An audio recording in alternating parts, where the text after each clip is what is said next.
US forces continue to hunt for Iranian warships in the Persian Gulf and now in the Arabian Sea. Now, the United States in a statement said they sank an Iranian Soleimani-class warship.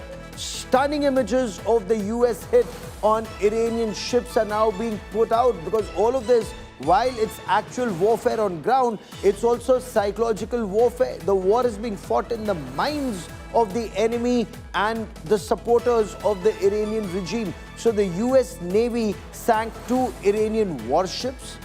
The US Navy submarine sank Iranian warship Dana in the Indian Ocean off the coast of Sri Lanka, off Galle. This is a frigate. The Soleimani-class frigate was sunk in a Strait of Hormuz. So a frigate has been sunk, a corvette has been sunk. The Strait of Hormuz is a very crucial shipping lane, and Iranian warships that seem to carry out a blockade or threaten a blockade, those ships are being sunk. And the American President Donald Trump, he said, if need be, American warships will escort tankers and ensure they're able to cross the strait unharmed. So the corvette was sunk near the Strait of Hormuz, according to US Navy officials. There was some confusion about which ship Pete Hegseth was referring to after the briefing, but after announcing that the US Navy submarine strike, he spoke about sinking the Soleimani, but that was sunk in a separate incident yesterday and not by a US Navy submarine. The US Navy submarine in the Indian Ocean sank the frigate, which is Iranian ship Dana. Let me get you a little background on the Soleimani-class ships that are now being targeted. The Iranians built 4 of these corvette-class missile boats or missile ships in 2022. They're the most modern aircraft in the inventory of the Iranian Navy. They were named after Shahid Soleimani, Shahid Soleimani or martyr General Qasem Soleimani. Remember General Qasem Soleimani, the head of IRGC's Quds Force, who during President Donald Trump's first tenure was killed on the instructions of US President Donald Trump when his convoy was targeted in Baghdad. So the Soleimani-class corvette was taken down, a frigate was taken down.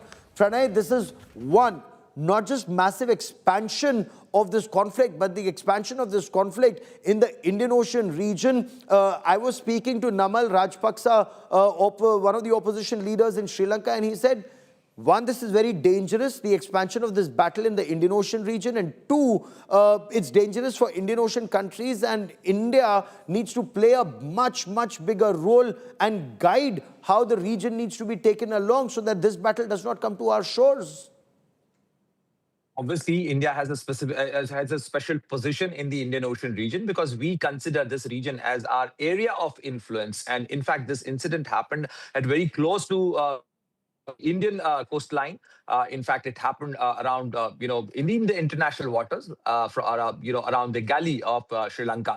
But clearly, the area of this conflict has expanded in last 24 hours, Gaurav, because from Arabian Sea, now it has come to Indian Ocean region. And if you see the statement given by the US Secretary of War, Pete Hegseth, he clearly said that we will hunt down the Iranian naval assets wherever they are. And if they think that they are safe in international waters, they will be miserably wrong. So clearly, the strategy is, and the 4-point objective put out by the US President Donald Trump clearly indicates that the US, one of the important objective is to decimate the Iranian naval capacity and naval capabilities. So clearly, the US has stated its objective, but definitely there will be worries and there will be concerns in the Indian Ocean region because this very frigate, they were in operation, they were in exercise Milan. They participated in international fleet review around the coast of Visakhapatnam. They were in India, in Indian waters, on Indian invitation. And while they were going back to Iran or maybe however, like I must clarify at this stage, they were in international waters. They were off the coast of Sri Lanka, off Galle. They weren't in Indian waters or anywhere close to Indian waters. This happened in international waters off the coast of Sri Lanka. In Sri Lanka's exclusive economic zone, though Pete Hegseth, US Secretary of War, he insisted it happened in international waters, in, of course, India's sphere of influence, I must add here.